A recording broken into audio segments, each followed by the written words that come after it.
Power system analysis using ETAP. Introduction to short circuit. Short circuit study power સિસ્ટમનો એક important part છે. જ્યારે સિસ્ટમમાં કોઈ હાઈ ફોલ્ટ આવે ત્યારે એ કેટલો ફોલ્ટ આવે અને એનું બિહેવિયર કેવું હોય તે આપણને જાણવા મળે છે શોર્ટ સર્કિટ એનાલિસિસમાંથી. જ્યારે સિસ્ટમમાં હાઈ ફોલ્ટ આવે, જ્યારે હાઈ શોર્ટ સર્કિટ ફોલ્ટ આવે ત્યારે સિસ્ટમ એક એનાલિસિસ કરે, તે એન્શ્યોર કરે સેફલી, રિલાયેબલ અને પ્રોપર ઇક્વિપમેન્ટ સિલેક્શન. આપણે કેવું પ્રોપર ઇક્વિપમેન્ટ યુઝ કરવું હોય તે બધું આપણને શોર્ટ સર્કિટ એનાલિસિસમાં ખબર પડે કે જ્યારે પણ કોઈ પણ હાઈ ફોલ્ટ કરંટ આવે ત્યારે આપણે એને કેટલી ફોલ્ટ કેટલા સેફ અને રિલાયેબલ આપણે ઇક્વિપમેન્ટ યુઝ કરવા જોઈએ તે બધું આપણને શોર્ટ સર્કિટ એનાલિસિસથી ખબર પડે. તો પહેલો એ જ વાત છે કે શોર્ટ સર્કિટ સ્ટડી આપણને રિક્વાયરમેન્ટ કેમ છે, શોર્ટ સર્કિટ સ્ટડીઝનું રિક્વાયરમેન્ટ કેમ છે. તો શોર્ટ સર્કિટ સ્ટડીઝનું રિક્વાયરમેન્ટ છે કે જ્યારે સિસ્ટમમાં કોઈ પણ ફોલ્ટ આવે તો કેટલો ફોલ્ટ છે તે જાણવા માટે, કે આપણી સિસ્ટમમાં કેટલો ફોલ્ટ આવ્યો. પછી ઇલેક્ટ્રિકલ ઇક્વિપમેન્ટ સેફ રહે કે નહીં રહે, જેટલો ફોલ્ટ આવ્યો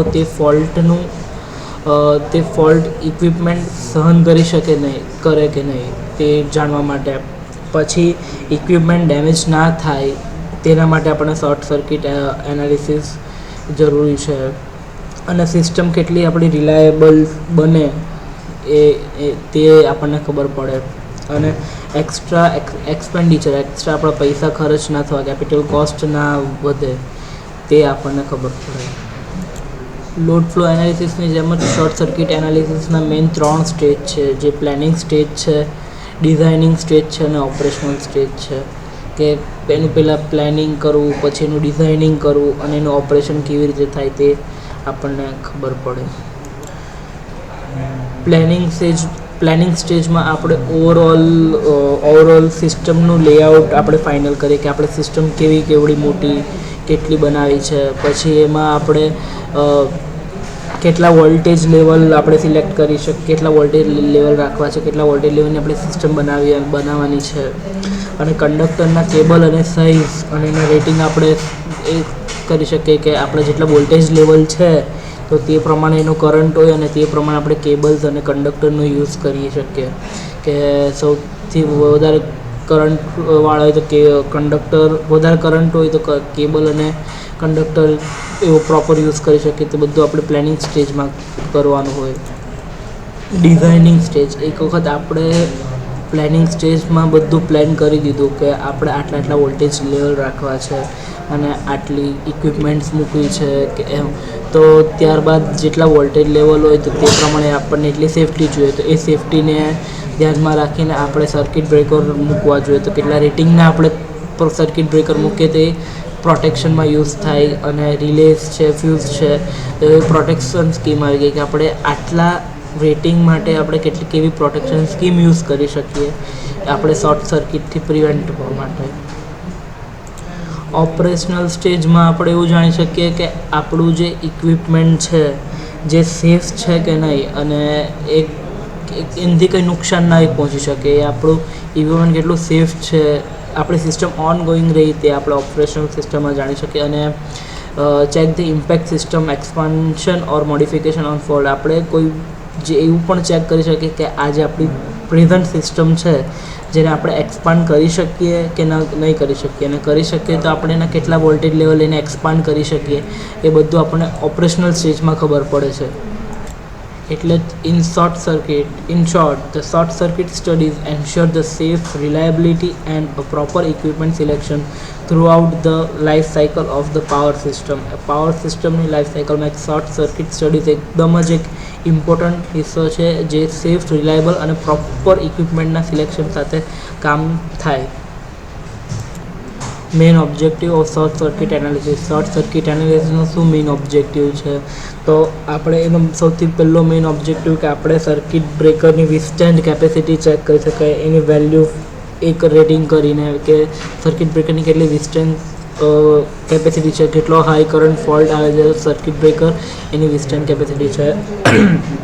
પછી ટુ ચેક ધ વિસ્ટર્ન કેપેસિટી ઓફ ઇક્વિપમેન્ટની કેટલી વિસ્ટર્ન કેપેસિટી છે, કે કેટલો ફોલ્ટ કરંટ આવે તો ઇક્વિપમેન્ટ પર કેટલું એ ઇક્વિપમેન્ટ કેટલો લોડ સહન કરી શકે, કે કેટલો શોર્ટ સર્કિટ કરંટ સહન કરી શકે. Two ensure the equipment safely fault current સહન કરી શકે છે, અને ઇક્વિપમેન્ટની મેઇન મેકિંગ અને બ્રેકિંગ સેફ રીતે ફોલ્ટ કરંટ મેકિંગ અને બ્રેકિંગ સેફ તરીકે કરે છે કે નહીં એ જાણવા મળે છે. પર્પોઝ ઓફ શોર્ટ સર્કિટ સ્ટડીઝનો શું પર્પોઝ છે? તો શોર્ટ સર્કિટ સ્ટડીઝનો મેઇન પર્પોઝ જે છે કે આપણે અગાડી વાત કરી તેમજ કે શોર્ટ સર્કિટની વિથસ્ટેન્ડ કેપેસિટી કેટલી છે ઇક્વિપમેન્ટની, કે પ્રોટેક્ટેડ ડિવાઇસની મેકિંગ અને બ્રેકિંગ કેપેસિટી કેટલી છે, રિલે કોર્ડિનેશન બરાબર, રિલેનું સેટિંગ અને એનું કોર્ડિનેશન બરાબર કરી શકે, અને સિસ્ટમની protection reliability. Protection device coordination, ડિવાઇસનું કોર્ડિનેશન માટે આપણને પ્રોપરલી રિલે કોર્ડિનેશન માટે આપણને એક્યુરેટ શોર્ટ સર્કિટ ડેટાની જરૂર પડે છે. આપણે શોર્ટ સર્કિટ ડેટાનો એક્યુરેટ આપણને એનો ડેટા ખબર હોય તો આપણે એનું રિલે કોર્ડિનેશન કરાવી શકીએ છીએ. અનલેસ જ્યારે ઇનકરેક્ટ કોર્ડિનેશન જ્યારે થાય, કે જ્યારે આપણને અનનેસેસરી ટ્રેપિંગ, જ્યારે ફોલ્ટ વગર કંઈ ટ્રીપ થાય, અનનેસેસરી ટ્રીપ, ત્યારે આપણને ઇનકરેક્ટ કોર્ડિનેશન જોવા મળે, કે પછી લાર્જ એરિયા પાવર ફેલિયર, કોઈ મોટા એરિયામાં પાવર ફેલિયર થાય, લાર્જ આઉટેજ, તો ઇનકરેક્ટ કોર્ડિનેશન જોવા મળે. અને ઇન્ડસ્ટ્રીમાં ઓવરકરન્ટ પ્રોટેક્શનને એકદમ overcurrent is most important in industrial સિસ્ટમમાં ઓવરકરન્ટ પ્રોટેક્શન બહુ જ ઇમ્પોર્ટન્ટ છે. Types of short circuit. તો શોર્ટ સર્કિટના બેઝિકલી બે પ્રકાર છે. તો એક બેલેન્સ, જેને આપણે સિમેટ્રિકલી ફોલ્ટ કહીએ તે, અને અનબેલેન્સ શોર્ટ સર્કિટ, જેને આપણે અનસિમેટ્રિકલી ફોલ્ટ કહીએ તે. બેઝિકલી બેલેન્સ અને અનબેલેન્સ ફોલ્ટ એ છે જ્યારે આપણી આ જે સિસ્ટમ છે, જ્યાં RYB અને આ જે આપણા ફેઝ છે અને ગ્રાઉન્ડ માટે જે વાયર છે, ત્યાં કોઈ પણ ફોલ્ટ આવે તો આપણે એને બે તરીકે ક્લાસિફાઈ કર્યા છે, જે બેલેન્સ અને અનબેલેન્સ છે. તો આ જ પ્રમાણે આપણે અગાડી જોવાના છે કે આ RYB જેમાં બેલેન્સ અને અનબેલેન્સ ફોલ્ટ કેવી રીતે હોય. તો આ બેલેન્સ સિમેટ્રિકલી શોર્ટ સર્કિટ છે, જે બેલેન્સ ફોલ્ટ, જેમાં આપણે ત્રણ phase equally shorted, all three phase are shorted simultaneous, બધા વારાફરતી થાય. ફોલ્ટ કરંટ બધા ત્રણ ફેઝમાં ફોલ્ટ કરંટ ઇક્વલ હોય. મીન્સ આપણે જોઈ શકીએ છીએ આ ત્રણ જેટલા ફેઝ છે RYB, તો ત્રણમાં ફોલ્ટ કરંટ ઇક્વલ હોય. તો એને થ્રી ફેઝ ફોલ્ટ પણ કહેવાય શકે છે. Three phase two ground fault પણ આપણે એને કહી શકીએ છીએ. મોસ્ટ સિવિયર ટાઈપ ફોલ્ટ, જે આને એકદમ રેરેસ્ટ ફોલ્ટ અને મોસ્ટ સિવિયર ટાઈપ, કોઈ બહુ જ ખરાબ કન્ડિશનમાં આ ફોલ્ટ આવે છે, અને પ્રોડ્યુસ મેક્સિમમ ફોલ્ટ પણ કહીએ છીએ. Unbalance short circuit, અનસિમેટ્રિકલી.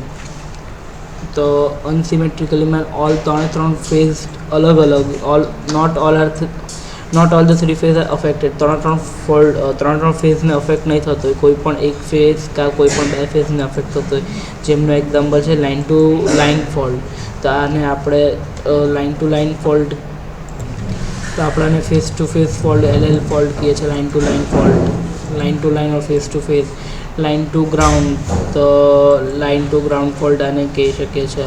Line to ground એટલે ડબલ લાઇન ગ્રાઉન્ડ ફોલ્ટ પણ કહી શકીએ છીએ. જે આરમાં કંઈ વાંધો નથી, પણ વાય અને બીમાં ફોલ્ટ છે ને, અને ગ્રાઉન્ડમાં તો double ground fault means line to line fault પણ આપણે એને કહી શકીએ છીએ. તો આ બધા અનબેલેન્સ ફોલ્ટ છે. અને આ જ્યાં ત્રણ ફેઝમાં ત્રણ લાઇનમાં ફોલ્ટ આવે તેને બેલેન્સ સિમેટ્રિકલી શોર્ટ સર્કિટ કહેવામાં આવે છે, જે બેલેન્સ ફોલ્ટ આપણે કહીએ. Single line to ground fault, આના એક અલગ ડિસ્કશન આવે. જ્યારે single line to ground fault તે સૌથી મોસ્ટ કોમન ફોલ્ટ કહેવાય. Most common fault in power સિસ્ટમમાં કોઈ પણ ફોલ્ટ જો વધારે આવતો હોય તો એ છે single line to ground fault. અને single line to ground fault maximum 85% જો ફોલ્ટ જો થયેલો હોય તો 85% of fault single line to ground fault જ હોય. અને ફોલ્ટ સિસ્ટમ ગ્રાઉન્ડિંગ પર કે એનો ફોલ્ટ કરંટ સિસ્ટમ ગ્રાઉન્ડિંગ પર કે સિસ્ટમના ઇમ્પિડન્સ પર ડિપેન્ડ હોય. સિંગલ લાઇન ટુ ગ્રાઉન્ડ ફોલ્ટની જ્યારે વાત કરે, ફોલ્ટ કરંટની કમ્પેરિઝન જ્યારે કરે તેમાં single line to ground fault કરંટની વાત કરીએ તો યુટિલિટી સિસ્ટમમાં 115% એપ્રોક્સિમેટ થ્રી ફેઝ ફોલ્ટ હોય અને ઇન્ડસ્ટ્રીયલ સિસ્ટમમાં એપ્રોક્સિમેટલી 85% જેટલો ફોલ્ટ થ્રી ફેઝ ફોલ્ટ હોય. અને three phase fault unusually produce maximum current. જ્યારે થ્રી ફેઝ ફોલ્ટ આવે ત્યારે ફોલ્ટ હોય ત્યારે મેક્સિમમ કરંટ એ પ્રોડ્યુસ કરે. Industrial system consideration. ઇન્ડસ્ટ્રીયલ સિસ્ટમમાં થ્રી ફેઝ ફોલ્ટની ક્રિટિકલ માનીએ આપણે ઇન્ડસ્ટ્રીયલ સિસ્ટમમાં. અને ઇક્વિપમેન્ટ રેટિંગ એ ફોલ્ટ બેઝ પર સિલેક્ટ થાય કે આપણું ઇક્વિપમેન્ટ રેટિંગ કેટલું, એનું બેઝ આપણે ફોલ્ટ. અને પ્રોટેક્શન સિસ્ટમમાં મેક્સિમમ ફોલ્ટ કરંટ માટે ડિઝાઇન થાય તેના માટે આપણે ઇન્ડસ્ટ્રીયલ સિસ્ટમ કન્સિડરેશન. ઇન્ડસ્ટ્રીયલ સિસ્ટમમાં જ્યારે થ્રી ફોલ્ટને ક્રિટિકલ માનતા હોય છે કે થ્રી ફેઝ ફોલ્ટ જે આવે તે એકદમ ક્રિટિકલ માને. તો જ્યારે ઇન્ડસ્ટ્રીયલ સિસ્ટમ હંમેશા વર્સ્ટ કેસ કન્ડિશન ડિઝાઇન થાય છે કે સૌથી ખરાબમાં ખરાબ કન્ડિશન આવે તેના માટે પણ ડિઝાઇન થાય છે. અને થ્રી ફેઝ ફોલ્ટમાં મેક્સિમમ કરંટ પ્રોડ્યુસ કરે છે એટલે સેફલી ગેરંટેડ માટે ઇમ્પોર્ટન્ટ છે કે કેટલું. તેના માટે આપણે ઇક્વિપમેન્ટ રેટિંગને જ્યારે ઇન્ડસ્ટ્રીયલ ઇક્વિપમેન્ટનું રેટિંગ સિલેક્ટ કરે ત્યારે થ્રી ફેઝ ફોલ્ટની મેક્સિમમ બેઝ પર થાય છે. અને પ્રોટેક્શન સિસ્ટમ ડિઝાઇનિંગમાં રિલે અને સર્કિટ બ્રેકર છે જે પ્રોટેક્શન સિસ્ટમ ડિઝાઇનમાં એનું મેક્સિમમ ફોલ્ટ કરંટ હેન્ડલ કરી શકે એ રીતેનું ડિઝાઇન થાય છે. Why three phase fault is most used in industrial studies. Industrial સ્ટડીઝમાં થ્રી ફેઝ ફોલ્ટ શા માટે એટલો બધો ઉપયોગ થાય છે? તો ઇન્ડસ્ટ્રીયલ સિસ્ટમમાં વર્સ્ટ કેસ કન્ડિશન માટે ડિઝાઇન થાય છે. તો worst case is equal to આપણે એને માનીએ કે થ્રી ફેઝ ફોલ્ટ જ કેમ, તો આ હાઈએસ્ટ ફોલ્ટ કરંટ પ્રોડ્યુસ કરે છે. એટલે થ્રી ફેઝ ફોલ્ટ એકદમ હાઈએસ્ટ ફોલ્ટ કરંટ પ્રોડ્યુસ કરે અને it give highest short circuit current. અને શોર્ટ સર્કિટ કરંટ પણ એ સૌથી વધારે આપે. તો એના માટે એટલે થ્રી ફેઝ ફોલ્ટ યુઝ કરીએ. અને સર્કિટ બ્રેકરનું સિલેક્શન વર્સ્ટ કન્ડિશન માટે આપણે સર્કિટ બ્રેકરનું સિલેક્શન અને સિસ્ટમ સેફલી કેટલી છે, સિસ્ટમ કેટલી સેફ છે તેનું જાણવા માટે આપણે થ્રી ફેઝ ફોલ્ટ સૌથી વધારે યુઝ કરીએ છીએ ઇન્ડસ્ટ્રીયલ સિસ્ટમને સ્ટડી કરવા માટે.